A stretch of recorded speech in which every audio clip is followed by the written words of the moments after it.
இப்போது டெல்லி பயணம் 2 பேரோட எடப்பாடியோட டெல்லி பயணத்தை முதலமைச்சர் தரப்பு இந்த பக்கம் திமுக தரப்பு விமர்சனம் பண்ணுச்சு.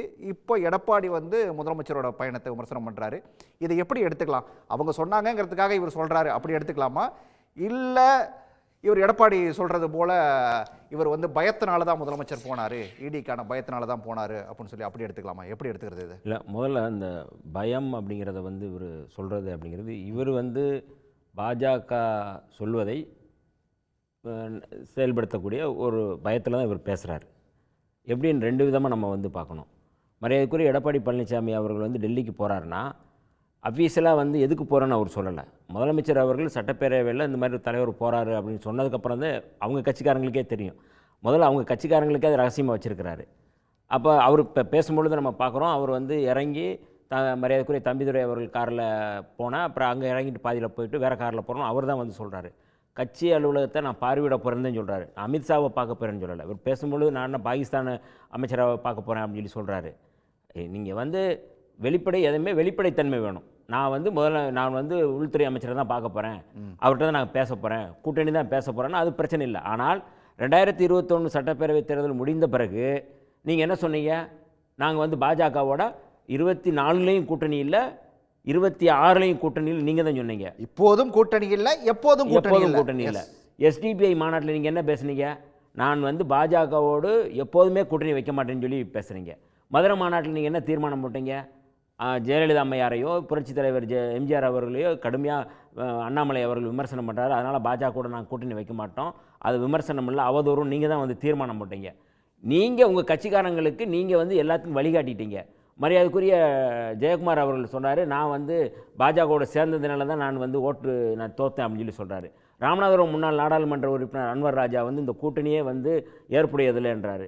பொள்ளாச்சியில் வந்து சேலத்தில் அதே போல் வந்து பழனி இந்த மாதிரி பகுதியில் எல்லாருமே அதிமுக காரங்க வந்து தீர்மானமே போட்டாங்க.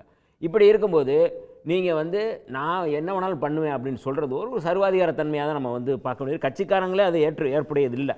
அப்போ இப்படிப்பட்ட ஒரு சூழலில் அவர் போனது டெல்லிக்கு போனது அப்படிங்கிறது முழுக்க கூட்டணி தொடர்பாக அப்படிங்கிறது ஒரு ஹிடன் அஜெண்டா வச்சு தான் போயிருக்கிறார். ஆனால் நம்முடைய முதலமைச்சர் அவர்கள் போனது அப்படிங்கிறது வெளிப்படையான அறிவிப்பு தான்.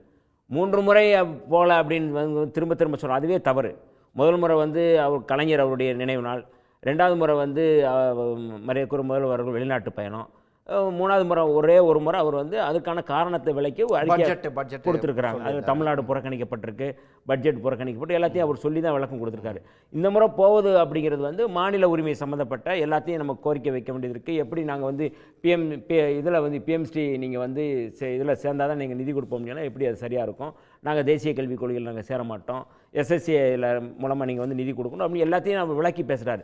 அதில் முக்கியமாக அவர் அந்த அவையில் பேசும்பொழுது ரொம்ப குறிப்பாக பேச வேண்டியது என்னென்னா, கூட்டாட்சி தத்துவத்தை நடைமுறைப்படுத்த வேண்டுமென்றால் ஒவ்வொரு முறையும் நாங்கள் நீதிமன்றத்திற்கு போய் தான் அதுக்கான நிலைநாட்ட வேண்டிய தேவை இருக்குது.